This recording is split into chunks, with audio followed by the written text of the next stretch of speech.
I think my story is unique, and you'll be surprised by how it turns out. My name is Jake. I'm 34, and until recently, I thought I had a perfect life with my wife, Sarah. We've been married for 7 years, have two beautiful kids, and a comfortable home in the suburbs. Everything seemed fine on the surface, but looking back, I guess there were some signs I missed or just chose to ignore. Sarah and I met in college, and it was one of those whirlwind romances that you think only exist in movies.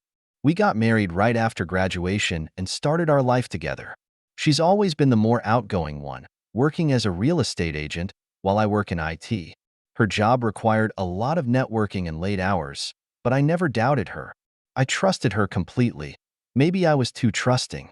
We hired a babysitter, Alex, a couple of years ago when our youngest was born. Alex is 22, a college student, and seemed like the perfect fit for our family. He's great with the kids, always polite, and just in around, a good guy, or so I thought. Sarah insisted on hiring him because she met him through a client, and he came highly recommended. I didn't think twice about it. Things started to feel off a few months ago. Sarah became more distant, always on her phone, and her late nights became more frequent. I chalked it up to the stress of her job, but I couldn't shake the feeling that something wasn't right. There were nights when she'd come home late, smelling like she'd been drinking, which was unusual for her. Our sex life also took a hit. She always had an excuse: too tired, not in the mood, or the kids were keeping her busy. I tried to be understanding, but it was hard not to feel rejected. The breaking point came last Friday. I usually work until 6 p.m., but that day I managed to finish a big project early and decided to come home and surprise Sarah and the kids.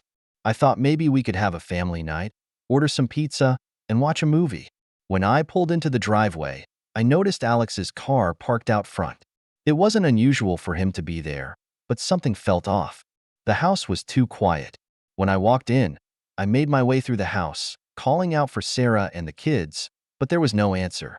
As I approached the living room, I heard muffled voices and laughter. The closer I got, the clearer it became that it was Sarah and Alex. I peered through the living room window and saw them on the couch, way too close for comfort. My heart stopped when I saw them kiss. It wasn't just a peck. It was passionate, and it broke me. I couldn't believe what I was seeing. My wife, the mother of my children, was cheating on me with our babysitter. I wanted to burst in and confront them, but I was frozen in place, overwhelmed with shock and anger. I took out my phone and recorded a bit of what I saw, just to make sure I wasn't imagining things. That night, I couldn't sleep. I kept replaying the scene in my head, wondering how long it had been going on and what I'd done to deserve this. Sarah came to bed late as usual, and I pretended to be asleep. I needed time to figure out what to do next. Should I confront her? Should I leave?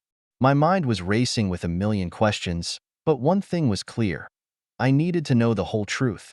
So, here I am, sharing my story with you all, hoping for some advice and maybe a bit of support. After that night, I decided to keep quiet about what I'd seen. It took everything in me to act normal, but I needed more information before I could confront Sarah. I had no idea how long this had been going on, and I wanted to make sure I had all the evidence I needed. Plus, a part of me was curious about how far she'd go with her lies and deception. The next morning, I pretended everything was fine. I got up, made breakfast for the kids, and kissed Sarah on the cheek like I always did. She smiled at me, that same smile I used to love, and it took all my willpower not to let my emotions show. I had to stay calm and collected. Over the next few days, I started paying more attention to Sarah's behavior. I noticed she was on her phone a lot more, always texting or checking messages. When I asked her about it, she just brushed it off, saying it was work-related. I knew better but played along. I started checking her phone whenever I had the chance, but she was smart. She'd delete all her messages and calls with Alex. I decided to get a bit more tech-savvy and installed a spy app on her phone. It was surprisingly easy, and within a day, I had access to all her texts, call logs, and even her location. I felt a pang of guilt doing it, but I needed to know the truth. Sure enough, there were plenty of messages between her and Alex, all of them confirming my worst fears. They'd been seeing each other for months, meeting up whenever they had the chance, even in our own home when I wasn't around. Reading those messages was like pouring salt on an open wound. They talked about how much they enjoyed being together, how thrilling it was to sneak around, and even made fun of me for being so clueless. Sarah was a completely different person in those texts, someone I didn't recognize. Instead of confronting her right away, I started thinking about how I could turn the situation around.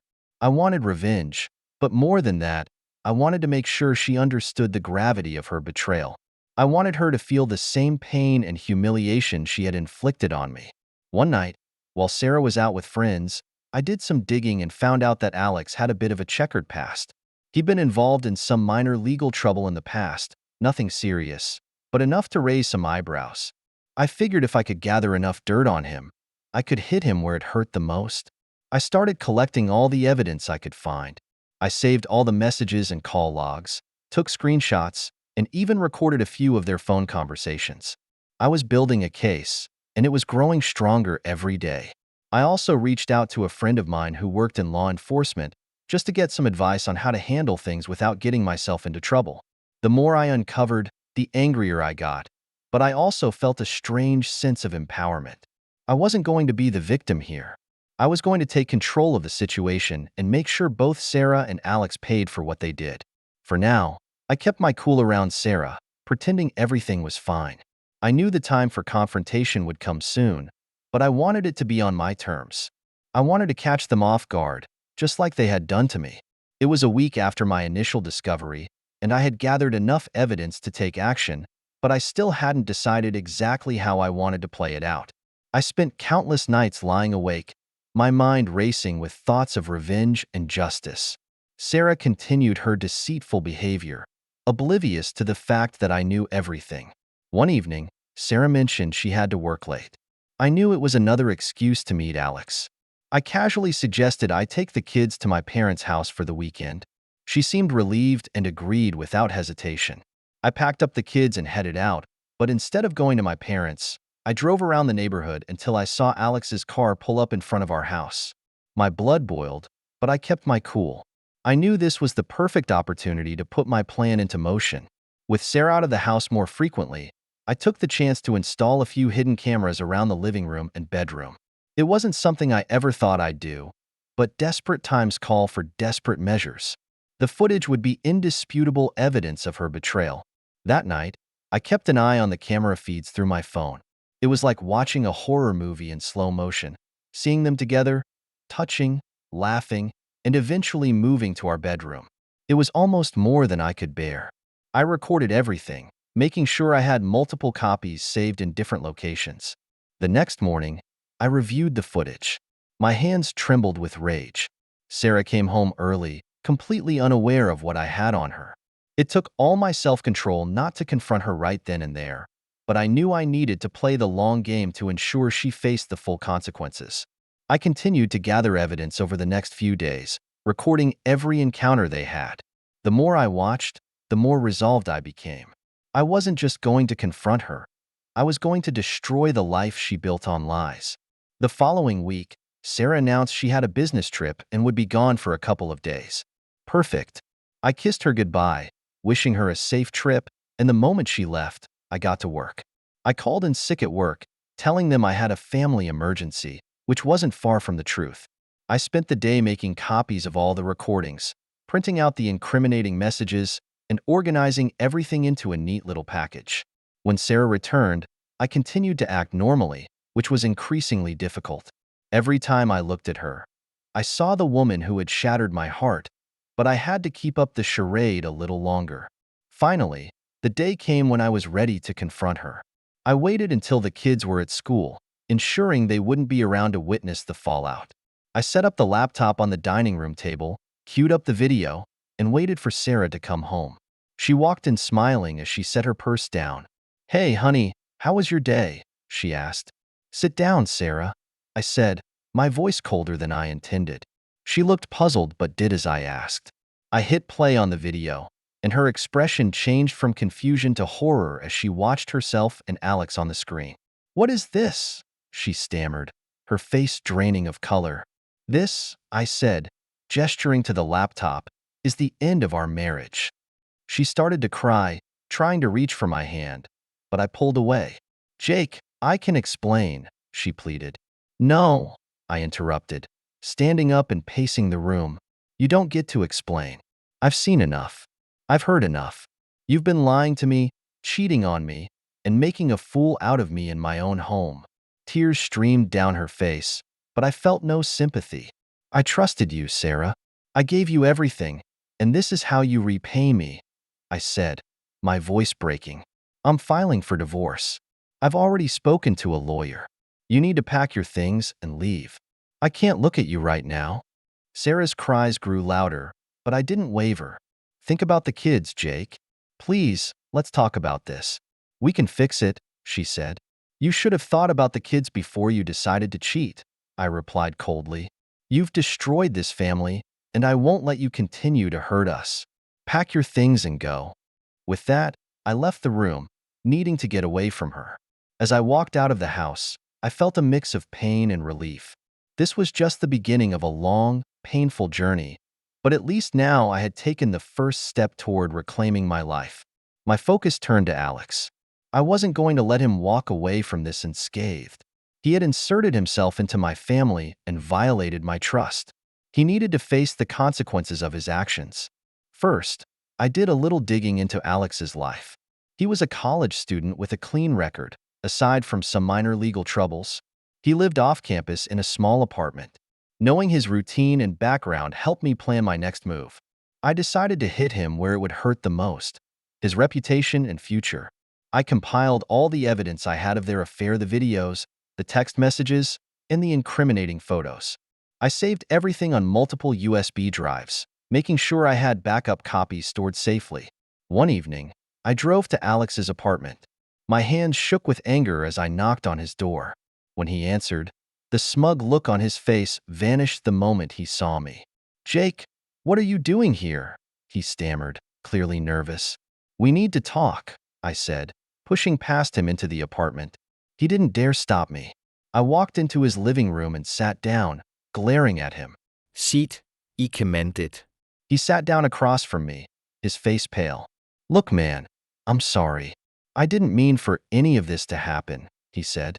"Don't insult me with your apologies," I scoffed. "You've been screwing my wife for months." He opened his mouth to say something, but I cut him off. "Here's what's going to happen.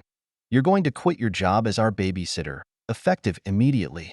You're going to stay away from my family and never contact Sarah again. Understood?" He nodded vigorously. "Yes, I understand." "Good," I said. "Second, you're going to write a letter of apology to my children. They may not understand everything now, but one day they will. You owe them that much." Alex swallowed hard and nodded again. "I'll do it. I promise."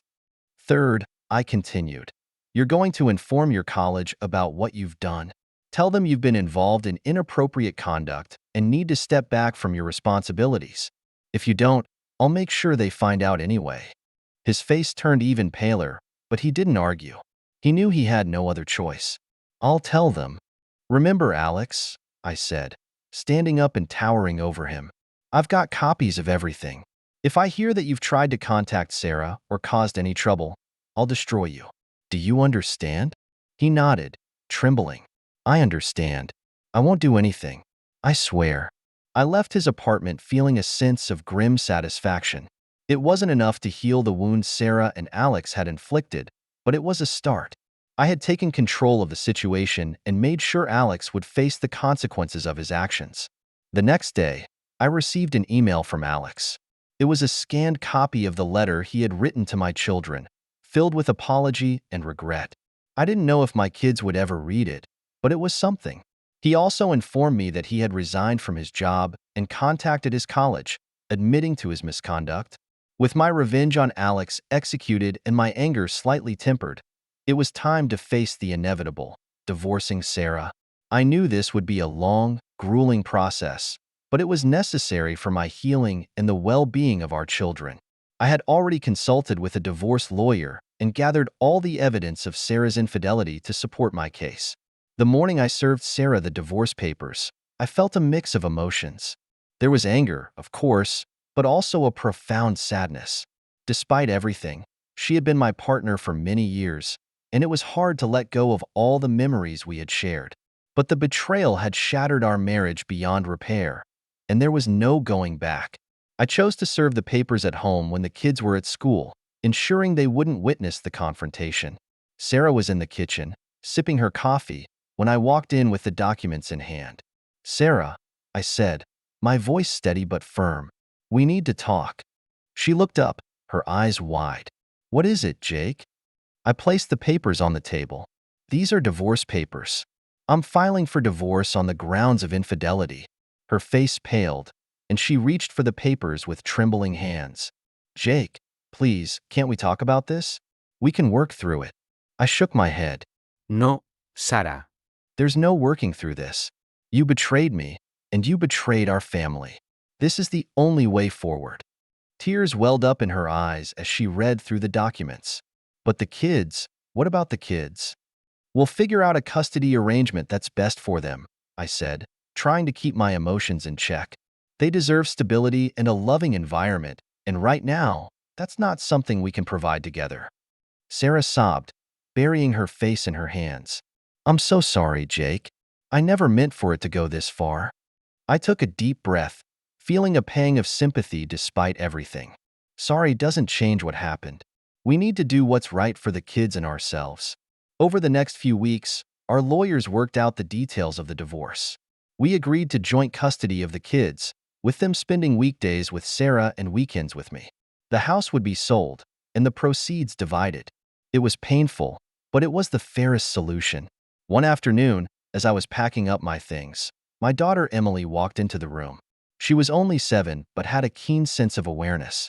"Daddy, why are you packing?" she asked, her big brown eyes filled with confusion. I knelt down to her level and took her small hands in mine. "Emily, sweetheart, Mommy and I are going to live in different houses from now on, but you'll still see both of us, and we both love you very much." Her eyes filled with tears, and she hugged me tightly. "But why, Daddy? Why can't you and Mommy stay together?" I struggled to find the right words. "Sometimes grown-ups have problems that are too big to fix, but none of this is your fault. Okay, we're still a family, just in a different way." As I held her, my heart broke all over again. The impact of Sarah's betrayal reached far beyond just the two of us. It affected our innocent children, who had no part in this mess. It fueled my determination to create a stable, loving environment for them, no matter how difficult the road ahead might be. The day Sarah and I signed the final divorce papers was surreal. We sat in a sterile conference room, our lawyers by our sides, and methodically went through the documents. Each signature felt like a nail in the coffin of our marriage. When it was over, Sarah looked at me with red-rimmed eyes. "Jake, I know you'll never forgive me, but I hope one day you can find peace." I nodded, not trusting myself to speak. There was no more room for anger or blame, only a hollow acceptance of what had transpired. I left the conference room feeling a strange mix of relief and sorrow. The chapter of my life with Sarah was officially closed, and it was time to look to the future. I had my kids to focus on, my career, and the daunting task of rebuilding my life from the ground up. As I drove away, I allowed myself to shed a few tears not for Sarah, but for the life we had once dreamed of, now forever lost. But I also felt a glimmer of hope. I had survived the worst, and with time, I knew I would heal. The journey ahead was uncertain, but it was mine to shape, one step at a time. I would move forward stronger and wiser for the trials I had endured. With the divorce finalized, I thought the worst was behind me. Little did I know, Sarah wasn't done with her schemes. She was furious about the divorce and the way I exposed her affair. Her anger fueled a vendetta against me, and she was determined to make my life as miserable as possible. A few weeks after the divorce, strange things started happening.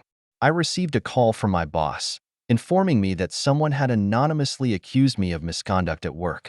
The accusations were baseless, but they triggered an internal investigation. It was a stressful and humiliating experience, but fortunately, my colleagues and superiors knew me well enough to see through the lies. Next, Sarah tried to turn our children against me. She would tell them lies about me, painting me as the villain who destroyed our family. Emily and Jason, my 4-year-old son, would come to me with questions that no child should have to ask. "Daddy, did you really make Mommy cry because you don't love her anymore?" Emily asked one evening, her innocent eyes filled with confusion and hurt. I hugged her tightly, my heart aching. Emily, sweetheart, I love you and Jason more than anything in the world. Sometimes grown-ups have problems that are too big to fix, but that doesn't mean I don't love you or your mom. It's just something that happened between us. Despite my reassurances, the damage was done. The kids were caught in the crossfire, and it broke my heart to see them struggle with the situation. Sarah also tried to make my life difficult financially. She contested the divorce settlement, claiming she deserved more than what was agreed upon. She dragged me back to court, but thankfully, the judge saw through her tactics and upheld the original settlement. It was a small victory, but it came at the cost of more stress and legal fees. The final straw came when she called Child Protective Services, CPS, on me, alleging that I was an unfit father. The accusations were horrifying and completely false, but they prompted an investigation. CPS visited my home, interviewed me and the kids, and even spoke with my neighbors. It was a nightmare. I couldn't believe Sarah would stoop so low, but I should have known better. She was desperate and vindictive. The investigation dragged on for weeks, casting a dark shadow over my life. One evening, after putting the kids to bed, I sat down with my lawyer, Laura, who had become a trusted ally throughout this ordeal. Laura, how do I make this stop? I asked, my voice filled with frustration and exhaustion. Laura sighed, her expression sympathetic. Jake, we need to build a solid case against Sarah's false accusations and harassment. Document everything, every lie, every false report, every attempt she makes to manipulate the situation. The more evidence we have, the stronger our case will be. I nodded, determined to fight back. I can't let her keep doing this. It's not just affecting me, it's hurting the kids. Over the next few weeks, I meticulously documented everything. I kept a journal of every interaction with Sarah, every instance of her trying to turn the kids against me, and every false report she made. I also installed security cameras around my house to capture any attempt she might make to escalate her harassment. One day, Emily came home from a visit with Sarah and handed me a note. "Mommy said to give this to you," she said. I opened the note, my anger boiling as I read Sarah's venomous words. She accused me of everything under the sun, threatening to take full custody of the kids and ruin my life. It was the final piece of evidence I needed. With my lawyer's help, I filed for a restraining order against Sarah. We presented all the evidence of her harassment, the false reports, and the manipulation of our children. The judge took one look at the mountain of evidence and granted the restraining order, limiting Sarah's contact with me and the kids to supervised visits. It was a hard-fought victory, but it brought a sense of relief. Sarah's attempts to sabotage my life were finally being curtailed, and I could start focusing on rebuilding. In the aftermath, I had a long talk with Emily and Jason, explaining things in terms they could understand. I reassured them that both their parents loved them, but that sometimes grown-ups have to make difficult decisions to keep everyone safe and happy. Slowly but surely, things began to improve. The kids adjusted to the new normal, and I focused on being the best father I could be. I found solace in my work and started seeing a therapist to help process everything I had been through. One evening, as I was tucking Emily into bed, she looked up at me with her big, innocent eyes. "Daddy, are things going to be okay now?" I smiled, brushing a strand of hair from her face. "Yes, sweetheart. Things are going to be okay. We're going to be just fine." As I turned off the light and closed her bedroom door, I felt a sense of peace. The storm had passed, and while the road ahead was still uncertain, I knew we would face it together, stronger than before. Just when I thought things were finally settling down, life threw another curveball my way. It happened on a seemingly ordinary Tuesday. I was at work, focused on a project, when I received a call from the principal of Emily's school. My heart sank as I answered, fearing the worst. "This is Principal Thompson. We need you to come to the school immediately. There's been an incident involving Emily." Panic surged through me. "Is she okay? What happened?" "She's physically unharmed, but it's urgent that we discuss this in person. Please come as soon as you can." I rushed to the school, my mind racing with possibilities. When I arrived, I was led to the principal's office, where Emily sat, her eyes red from crying. Next to her was a stern-looking woman I didn't recognize. "Mr. Miller, this is Miss Daniels from Child Protective Services," Principal Thompson said. "We've called her in because Emily reported something very troubling today." I knelt down in front of Emily, trying to stay calm. "Sweetheart, what's going on?" Emily looked at me with tears in her eyes. "Daddy, I didn't mean to make trouble. I just told them what Mommy said." "What did Mommy say?" I asked gently, my heart breaking for her. Emily hesitated, then whispered, "Mommy said that if you don't let her see us more, she'll tell everyone that you hurt us." The room spun as her words sank in. Sarah was threatening our daughter, using her as a pawn to manipulate me. I felt a surge of anger but forced myself to stay composed for Emily's sake. Principal Thompson and Miss Daniels exchanged a grim look. "Mr. Miller, based on Emily's statement, we need to take this very seriously," Miss Daniels said. "We're going to launch a full investigation." I nodded, feeling helpless and furious. "I understand.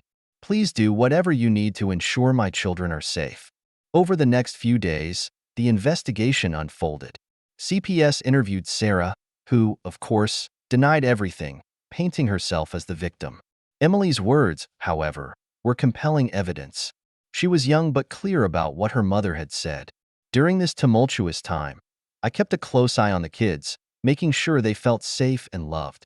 The strain of the situation was palpable, but I knew I had to stay strong for them. Then, just as things seemed to be spiraling out of control, an unexpected ally emerged. Sarah's sister, Jenna. We had always been cordial, but never particularly close. Out of the blue, she reached out to me. "Jake, can we talk?" she asked over the phone, her voice tense. "Of course, Jenna. What's going on?" "It's about Sarah. I've been worried about her behavior lately, and I think you need to know some things." We met at a local cafe, and Jenna didn't mince words.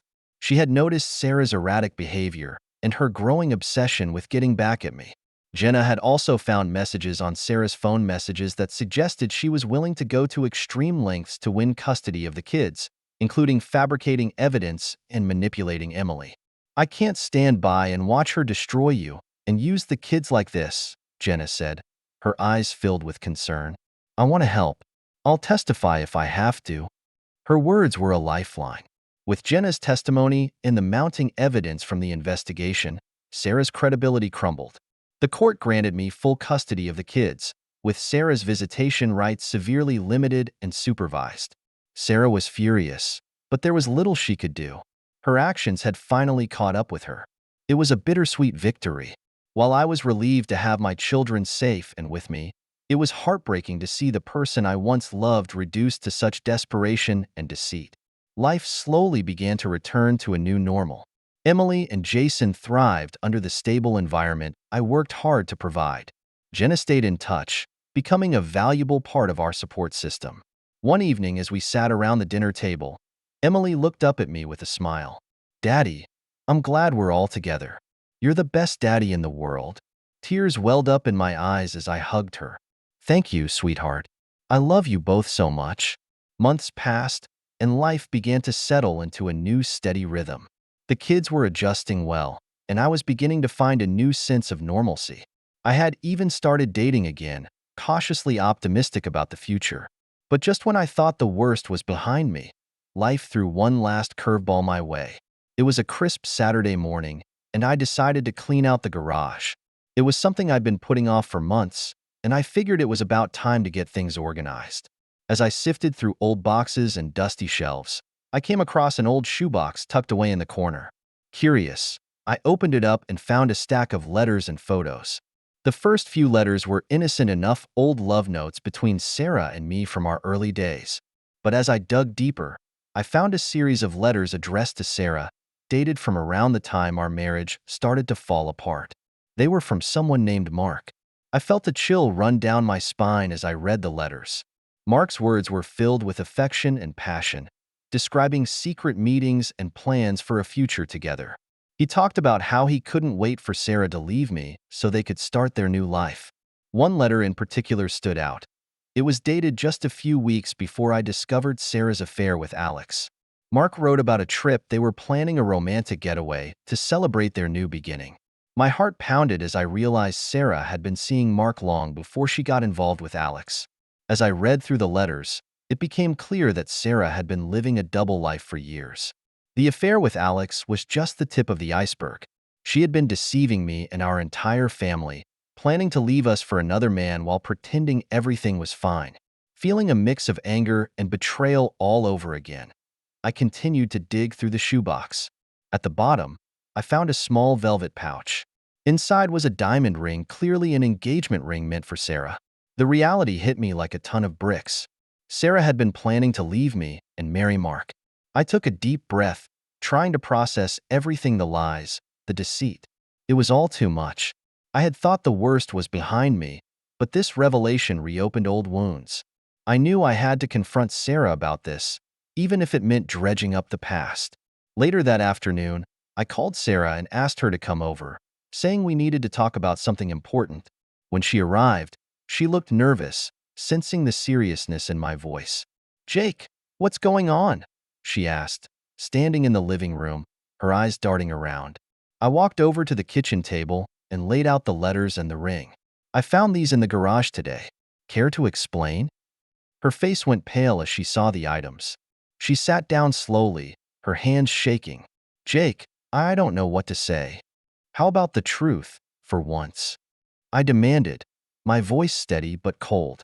"You've been lying to me for years, Sarah, not just with Alex, but with this guy Mark. You were planning to leave me to start a new life with him. Were you ever going to tell me?" Tears streamed down her face. "Yes, I was seeing Mark.